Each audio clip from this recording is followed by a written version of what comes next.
ꯑꯩꯈꯣꯏꯅ ꯀꯟꯅ ꯍꯥꯏꯖꯩ ꯃꯅꯤꯄꯨꯔꯒꯤ ꯂꯩꯉꯥꯛꯄ ꯑꯣꯏꯅ ꯃꯅꯤꯄꯨꯔꯒꯤ ꯆꯤꯐ ꯃꯤꯅꯤꯁꯇꯔ ꯑꯃ ꯑꯣꯏꯅ ꯂꯩꯕꯥꯛ ꯐꯖꯅ ꯉꯥꯛꯄꯤꯌꯨ ꯑꯩꯈꯣꯏ ꯁꯄꯣꯔꯠ ꯇꯧꯖꯒꯦ ꯇꯉꯥꯏ ꯐꯗ꯭ꯔꯕꯗꯤ ꯑꯩꯈꯣꯏ MLA ꯑꯣꯏꯔꯕꯁꯨ ꯇꯣꯛꯆꯔꯒꯦ ꯅꯈꯣꯏꯒꯤꯗꯃꯛꯇ ꯀꯠꯊꯣꯛꯆꯔꯒꯦ ꯂꯩꯉꯥꯛ ꯑꯁꯤ ꯐꯖꯅ ꯉꯥꯛꯄꯤꯌꯨ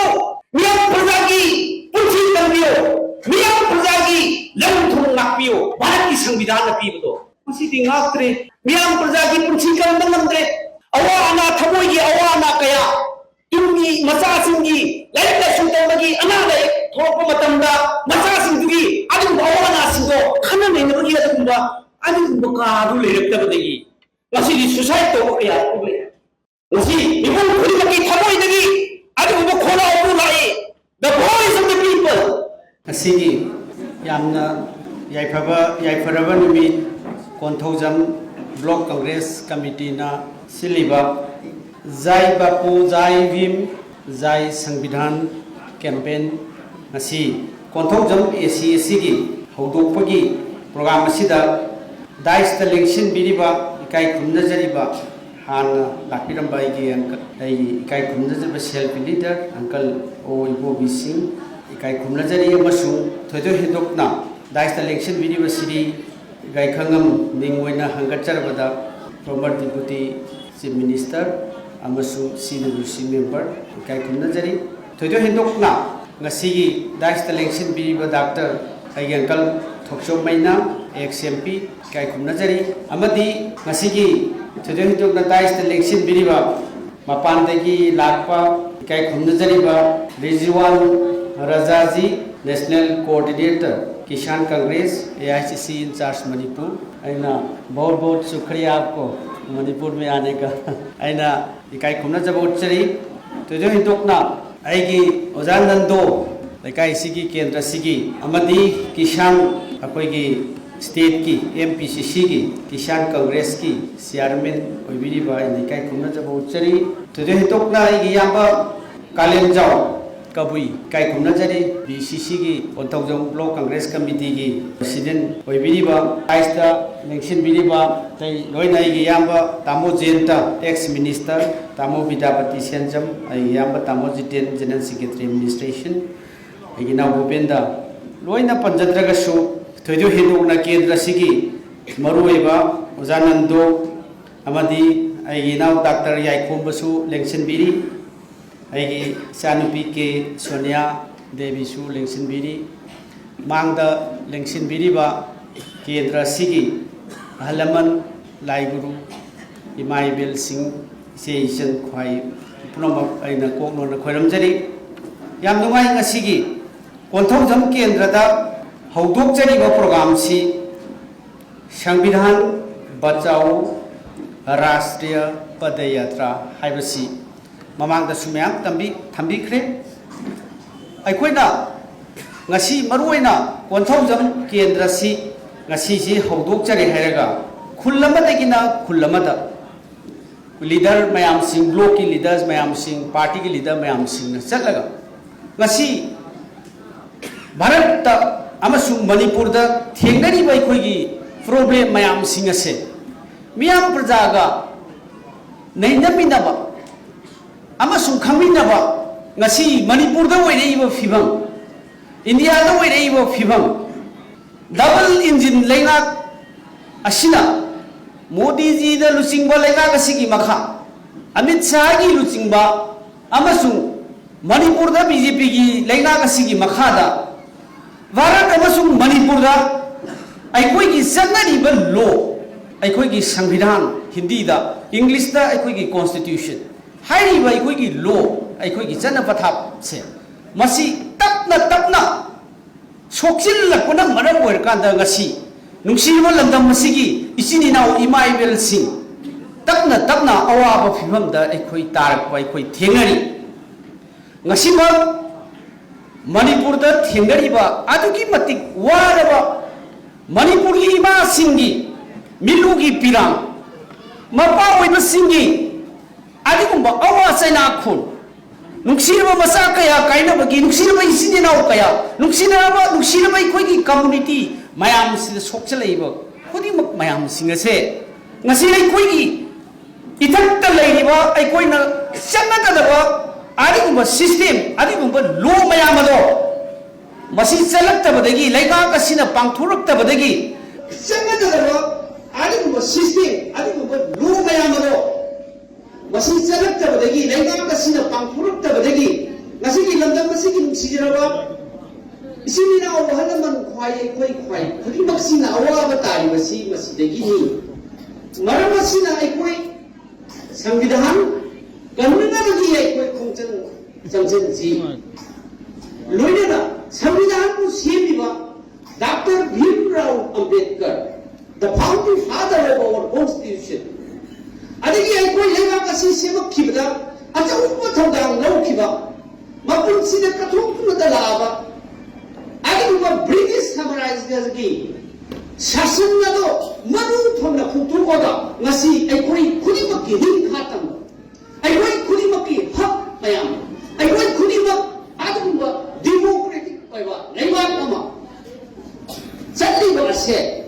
अइखोइगी अइगुंबा लीडर बापूजी महात्मा गांधी जी की अइगुंबा वखलुन आइडियोलॉजी आइडियास मयाम सिंगरो मदुना सथरपा मदुगी लेगेसी मयाम मदुगी वखलुन मयाम सिंगदुना ngasi भारत प्रसदा मसु मणिपुर दा अइखोइ ngasi पुरमक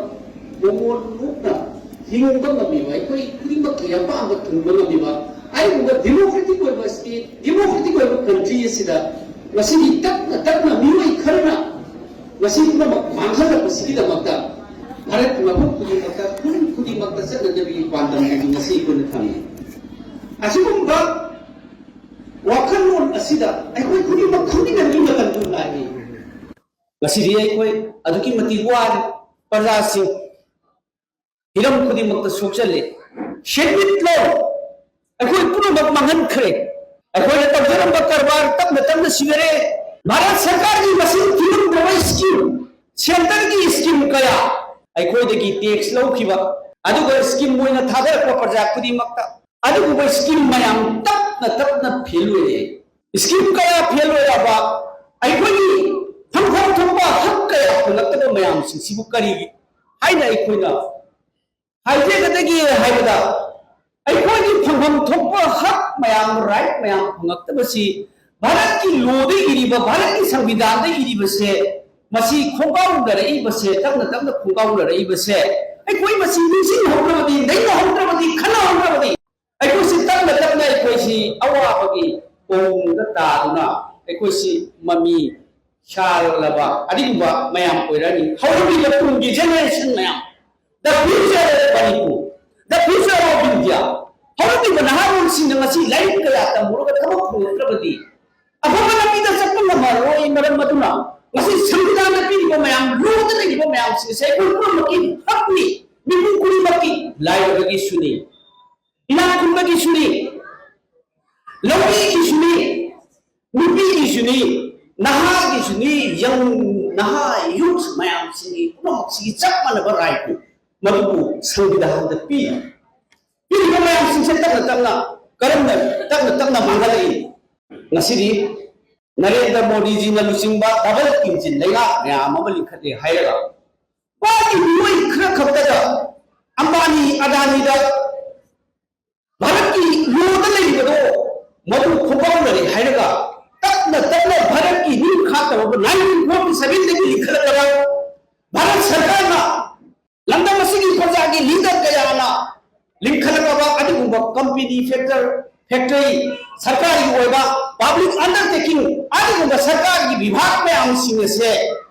तबना मिवै खरदा सु पिथोरबा मधुगी पिथोर ए हायगा मिवै खर खबदा लं थुम मयाम से ट्रांसफर भारत की अदिगुंबा सरकार की फंड मयाम दो तबना ट्रांसफर तो होखिदुना मिवै खर खबदा पृथ्वी की पशा पाइबा मी ओइ खलक एशिया दा ख्वाइदगी richest person कोइरपा Ambani Adani assume मी ब्याम से तबना सेमकदगी गसदी लाइरबना सुम लाइरबा हेगलपा इना खुंबना सुम इना खुंबा हेगलपा भारत की संविधान दा पीरिबा भारत की लॉ दा पीरिबा इकोनॉमी इक्वालिटी शेमिटोन सेम थुंगी फिबम से लाइरब अमसुंग मिशन प्रजा अमसुंग लौकी अमसुंग इनाकुब अमसुंग आइडल ऑफिसर अमसुंग चप मानबा सरकार ने पीगदबनी हाइबदो मियोई खरा खत्ता सुं पिथोखिबसिना ngasidi लाइरबना तबना तबना सुं हेजलकवा लाइरब हेलकवा इना खुनबना अतुंबदा सुं लैथोलकवा मसिगी चनबी से भारत की प्रियबल द पीरिबा इकोनॉमी इक्वालिटी तबना तबना सोक्चलकपसिना मरब ओरकान ngasidi लोजी लोया तबना तबना योक्सले शहर की मफम the तबना तबना योक्सले ngahak ningsing bayai lamda masigi yorbu saisi ko aduga bamdia masigi gram panchayat adagi jila parishad ki jaga adagi yuren bam jila parishad ki area swagi gram panchayat area ni maswai da example lama ekoi da naine bayai karamna modi ki laingakna double engine BJP की double engine high लेगा तबना तब प्रजा ma'am Singh वहलबी है election तौदबा चाही अहम फागत हेगले पंचायत की election तौदबा panchayat की election तौदबसिना तोरक Chatap मी खरा अदुम हापगा मकोय पैसा खर कायबे यानब एफजी MNREGA Mahatma Gandhi national rural employment guarantee act MNREGA हाइब मनरेगा एमजी एनआरईजी हाइबसी मसिदा अचौब सेंफम कया प्रजा की फंगदब पैसा मयामदो मसि फंगहंद्री खुदम ओइना हाइरबदा हाइब ग्राम पंचायत स्वाइदा लेरिबा अमदी मणिपुर की मफम खुदिमुक्त ग्राम पंचायत लेरिबा मयाम सिंगसे मसिदा पैसासी 1000 करोड़ मसीगी 1000 crore से प्रजा सिंगा ग्रांट इन एड हाइदना सेंट्रल गवर्नमेंट पी लेबना हाइबो 1000 crore से मसी हौजिक पंचायत की एरिया सिंगा पैसा कोई फंगद्री बसी करिगिनो इलेक्शन तौदबदगी पैसा पीती करबदगी पैसा पीगनी 15 फाइनेंस कमीशन ना भारत की संविधान में लई भारत की संविधान की मखा 15 फाइनेंस कमीशन हौजिक 15 फाइनेंस कमीशन से लोइगदौरे देन 16 फाइनेंस कमीशन सेमगी प्लान होरे 15 फाइनेंस कमीशन से लोइगदौरे मसिदा पीरी पंचायत की एरिया नगर पंचायत की area small town area municipality area सिंगी जगह ऑटोनोमस डिस्ट्रिक्ट काउंसिल की एरिया में हम पुलगा 1000 crore नि अदुगा मसिदा ममांगदा कांग्रेस की सरकार ममांगदा लेरिगदा ngasidigina sahi tare nipan di mamangda Congress की सरकार लेरिगदा pradhan zila parishad community hall site कथियन साइट अदेगी वाइटिंग सेट साइट अदेगी बाथरूम साइट अदेगी टॉयलेट साइट गाना प्रधान जिला परिषद मेंबर सिंह तौजरम मैम सिंह होजी उबो फंगमरो एमडी एनआरईजीएस की पैसा नि खत्ता एमडी एनआरईजीएस हाइबसिसु अदिगुंबा मतमदुगी अखोगी कांग्रेस की सरकार ना मी मैम रूरल एरिया का थबक पिनदबैत हौगुई मसिसु एमडी एनआरईजीएस सिदी एक बइद लेबनिना ngасai की 15 फाइनेंस कमीशन की पोट नतबनिना मधुबदी जॉब कार्ड चंगबनी मसिबदी तौ सिमा खत्तनि हौजिक स्टेट गवर्नमेंट ना इलेक्शन तौद्रबा मतुंदा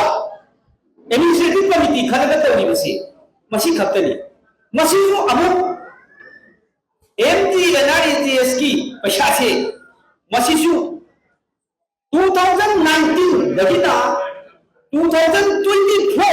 होदी 25 नि 2024 की फाइनेंशियल ईयर से मास भक लेगी मसी पक्ता फ्रॉड प्रो करोड़ मरी से मसी की जॉब कार्ड से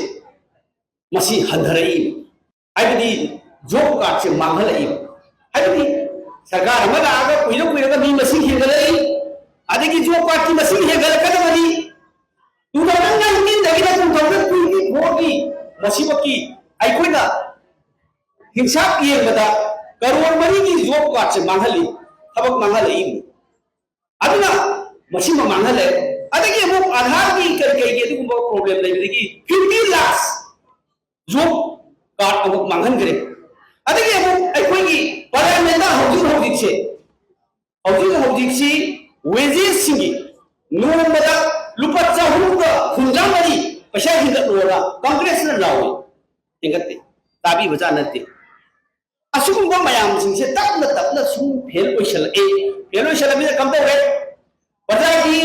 अकाउंट पैसा चंगा खरगर फंगदे तो खुद पैसा चंगत्रे नो केस इन हेड पैसा से सुम तपना एनआरएस की चंगत्रे मसिंग हंदरे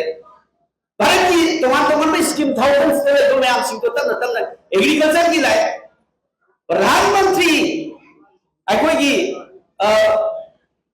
फार्मर की स्कीम थबक तब मीसिंदा पैसा से कापे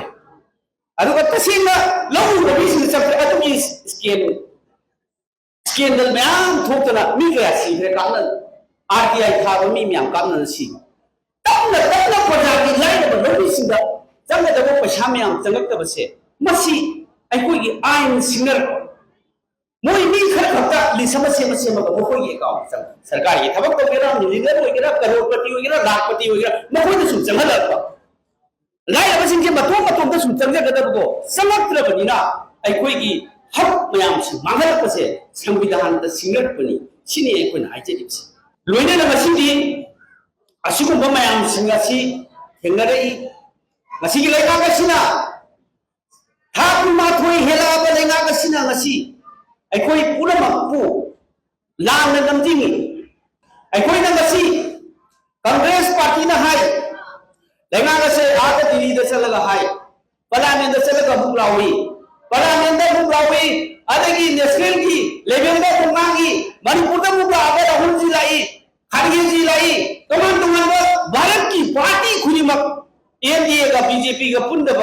पार्टी खुलीमक लागा मसिदा रिलीफ केम चतना मसि अखोई कया लावे मफम मसिदा कामना सुने फनबियो आइन की मतुंगी नदंदी पियो अदुगा अखोई पुनमक शांति थमियो नोई कामना रियो अखोई की प्रजा इसी इनाउसिं ममा मसिदी मिलु की पिरांग सिंथरिबा रिलीफ केम द हुलिपो 60,000 हेन रिलीफ केम द लेबा हुनबरा सही अनि भराबा था कुमा थोई हेलाबा असिदा कम्युनिटी हॉल दा मसासु ममौसु नुपासु ममासु मचेसु मचनसु अंगांसु सातसु कम्युनिटी हॉल दा लेबसि कनाना मसी याय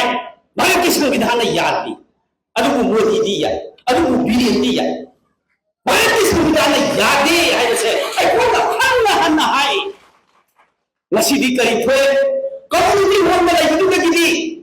मागी नुसिनरबा इमुंग मनुंग मैम सिंगदो चाक तुमना चाको ngमक्तरे अवा अना थबोगी अवा अना कया तुमगी मचा सिंगी लाइक सुतंबगी अना ले थोप मतंदा मचा सिंगी अदु अवा अना सिंगो खना नेनबगी अदुबा अदु कादु लेरक्तबदगी मसिदी सुसाइड तो कया पुले मसि इमुंग खुलिमकी थबोइदगी अदु खोला अबु लाई the voice of the people मसीदी मियाम खुदिमकी मदगी निगमदगी चाइना मियाम खुदिमकी अवादगी चाइना मैम सिंगतु मसीदी माने मसीदी तिनख्रे सरगा यौन तिनख्रे अदु बावा मैम सिंगसी मनन मुसी ताबीदे मसी मिली तामहु 2023 मदगी हरपगी हप्ता दुगी मनुंदा कया सरकार सिदै खुन हाइजे इरांग से थुनु लेखनसी अथुबा मतंदो पॉलिटिकल पार्टी को बियो माना ताबीदे इवा अखोगी वा मत लोबिदे पॉलिटिकल पार्टी सिंग तमान लेंगा नाको एक्सपीरियंस लेगा तमान लीडर मैम सिंग वा लोबिदे जोहा खरगी अंगांग मसा खरगी वारी वताई ओइन तौना ले फेसबुक ते लीला खर तौ नुगी मसा मा फेसबुक ते थोगागा करिबु खर हाय हेरगा लकम सिंगी लेंगा पादुगा फेसबुक ते खनदु ले मसिबु लेंगा को कौरा अखोगी स्टेट असिदा लेबा प्रजा पुनमगसे डेमोक्रेसी से पलेबाकनी भारत की संविधान में पीबा पुनमगसी अखोगी राइट से यूपी दा लेबा अदु वो फिनांग सेपा यूपी की चीफ मिनिस्टर अदु थंगीबा अदु की हक अदुवा मणिपुर की कोटोजम केंद्र दा लेरिबा लौ उजदुना हिंजबा इमा सिंह इसन सिंह इनाउ सिंह लाइक कर फंगीबा हक असिगा चमा लू की मीयेंग आयन की मीयेंग यूपी की योगी गुजरात की लाखों अमित शाह गुजरात की लाखों मोदी जी ओंदोजन केंद्र की लाखों इमाम फमीब इमा सिंह इसे सिंह की हक चकमनी वसी कहे है डेमोक्रेसी से परिवादी भारत की संविधान नाक्षी अखोई की हक नाक्षी कहे है हाई बाय कोई तुम वंशज लगा एटेक तोसले कहे है कि वो वसीदी मांग बता अपना नहीं लेबाक नाको हितबा मियां प्रजाना हुंफु एमएलए हुंफुदा यखई ममा डबल इंजिन असिदई सिदा भोट पीखिबने हौजिक्ति अखोई खमिनबगी तंजा दु लाए अखोइना कन हाइजै मणिपुर की लेबाक वा ओइना मणिपुर की चीफ मिनिस्टर वा ओइना लेबाक फजन नापियो अखोई सपोर्ट तौजगे तमाई फदबदी अखोई एमएलए ओइना सुतोकजरगे नखोई की दमक कथोकजरगे लेबाक असि फजन नापियो मियां प्रजा की पुंची तंबियो मियां प्रजा की लंग थुम नापियो भारत की संविधान पीबदो मसीदी नात्रे मियां प्रजा की पुंची कम नंद्रे राइट टू लाइफ मियोइबगी पुंची कनबगी राइट भारत की संविधान दा चाव में इतनो ले राइट टू प्रॉपर्टी आई इपा इपुगी हंकतगी लेगवा लंग थुम युम कई मयाम अमगी ओयो मधुबू नाकनबगीदमक्ता भारत की सरकार अमसुंग मणिपुर की सरकार की लेंगाकोसिदा अदुगुंबा हक अदु पी राइट टू प्रॉपर्टी अखोई की लंथुंग नाचनब ngasi ngakko ngamdre da BJP lenga asina double engine lenga asi double engine oina madugi ning da thung da kaya ngasi अखोई पुनमक्ता चरांग नबलो लुंग हाक्तबदि अखोई ने कया kan haijai lenga ko mo oinabadi adugumba state asigi chief minister ko oina council of minister kaya leiniba mayam sing asina Bharat की लो इकाई नबिदुना अखोई की पुंची कन्यो अखोई की लंथुंग नापियो कया हाय मदो भारत की संविधान दे इदुना लेनी भारत की संविधान में कई है eri 7th schedule of the Indian Constitution 7th schedule में कई है भारत की डेमोक्रेसी से परिवादी पार्लियामेंट्री फॉर्म ऑफ गवर्नमेंट मसीदेश का सरकार सिदा मागी हक अदो मागी शक्ति यदो प्रजाना काउंसिल ऑफ मिनिस्टर पीबदो तौबुं हमद्रे मदुदा लेबाक असिगी लॉ एंड ऑर्डर लेबाक असिगी लेनिबा कोई स्टेट पीरिबा भारत की संविधान पीरिबा कोई स्टेट की पावर एंड फंक्शन मदुगी मयामदो लेबाक असिगी मी हुंपुदा यखै को मंगा एमएलए लेबा अलायंस लेबा सरकार असिना ngak ngamokrabada प्रजानदी करमायना ngakani मरमसिना मसिगी अचौबो क्वेश्चन दी मकुत्ता पावर पीरवा मकुत्ता शक्ति पीरवा मणिपुर प्रजा मियामगी परसेंटेज मयाम शाद 99% पीरवा मखोइना ngakpo ngamdrabadi मणिपुर की चमजरबा साका मणिपुर की चमजरबा नहारोल चमजरबा इमाइबेन सिंह चमजरबा हनुमन कयाना लेबाक सिक्रमायना ngakani अखोई एमएलए मंगाना करम ngakani मरबतुना मतम अदुदा अखोइना हाइखिबा संविधान को इकाई खुनगदबदी लेबाक लाखदबदी हाइखिबदु मसिदी ngamdadna अदिगुबा चही तरे खुंताकवा 7 year devastation निंथौगी अदिगुबा मतम मदुगी मचिन मनाव निंथौगी खुबम मुनबदा लमदबसे मिखा पोनखिबा अदिगुबा मिकुबदु निक्सिंगई ngasidi अदिगुबा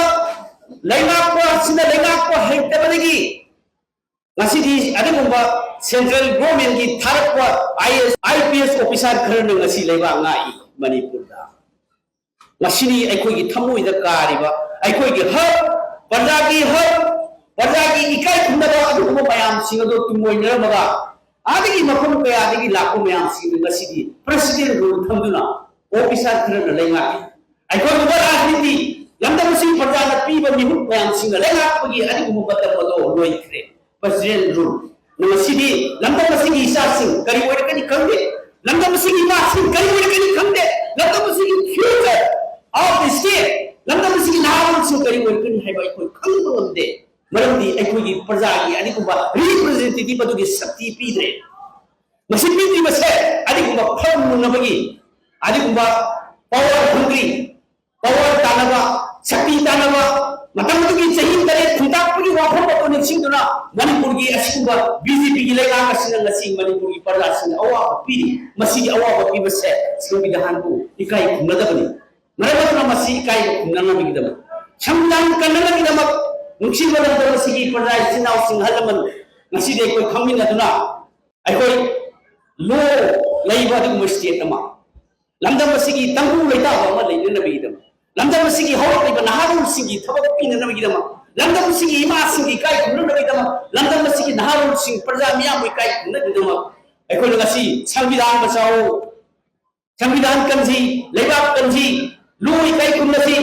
लेबाक फजना ngahанsi हाइबगी अदुम खोलावदो अखोइ ngasi चटपगी असुम थौतां हाइबंबदि कयानि ngasiदि महासोय अनि खक तन कन येनबदा महासोय अनि सि फुवाइ नरपदेगी दिल्ली की महासोय मन चंगलगा युगाव म चंगलगा तन दो येनबिगे हाइदुना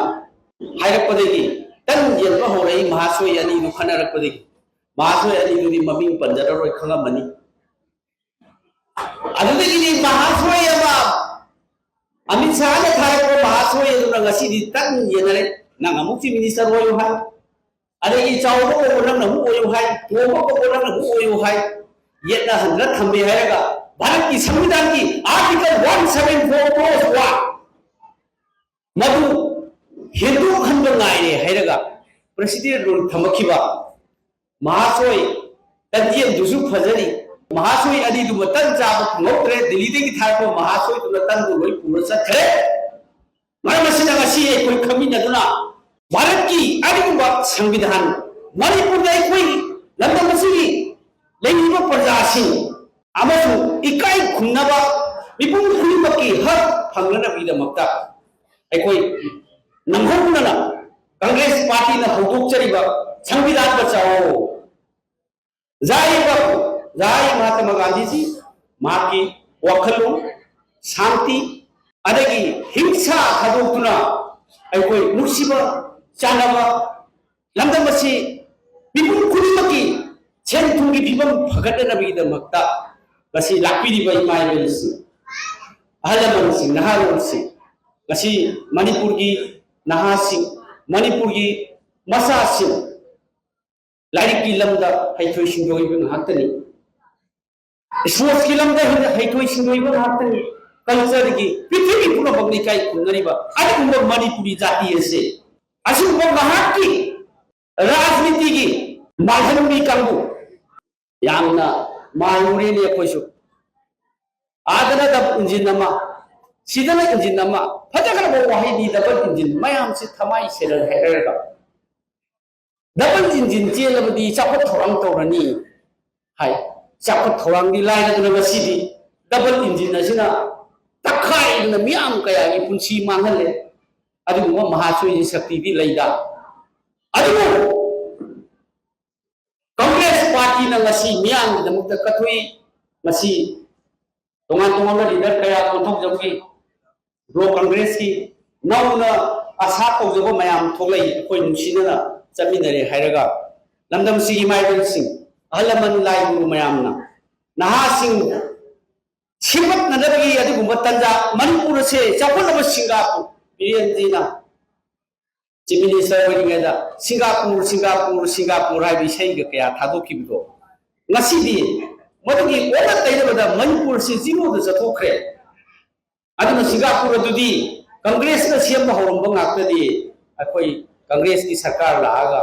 सिंगापुर सेम बताई मनमसना मिपुम कुनिबकना अखोई की संविधान बचाओ अखोई पुनमक्से लु ngakna नबी लो कनना बिदमक्ता अखोई पुनमक्से नि Chanana amaga wot khenadana amaga batin pangladuna leiba kasida adiguba afaba shanti raksha purakuna aikoi gi संविधान को kai kunaba ipa ipuna chalamba chana ko chak myam singdu sathaduna लमदम से नुआई याइफा अदुगुंबा कोरमनरगिदमक अखोइना जाय बापू जाय भीम जाय संविधान से खुल्लबदगिने खुल्लबदा वारी साबिबा ताई युमला खुदिगी चतवा लीडर मयाम सिंना ब्लॉक की मयाम अदगी पार्टी की लीडर ओइबिगेदोरिबा मयाम आई अंकल मैना अदगी अखोइ योदानंदो तोहा तोबा लीडर मयाम थोलैबा पार्टी दा यावी लेबा मयाम सिसिगा तानरे हायरगा अखोइना मसी लेबा मसी कन्नबा होनबा मतंदा कोथम जम की प्रजा खुदिमकी दायित्व लई कोथम जम केंद्र यावदबदी मणिपुर की अदिगुंबा अचौबा अहोंबा अमा कोरप ngमोय ngasiदी कोथम जम केंद्र दगी काखिबा मयाम सिंह अदुना लेबाग असे मानबदा यावख्रे मरम से लेबाग कन्नबदा कोथम जम केंद्र की दायित्व लई अमुक कन्ननबो होनबदा मरम सिना मतांग असिदा तेनिंदरी जय मणिपुर जय कोथम जम केंद्र जय कांग्रेस पार्टी।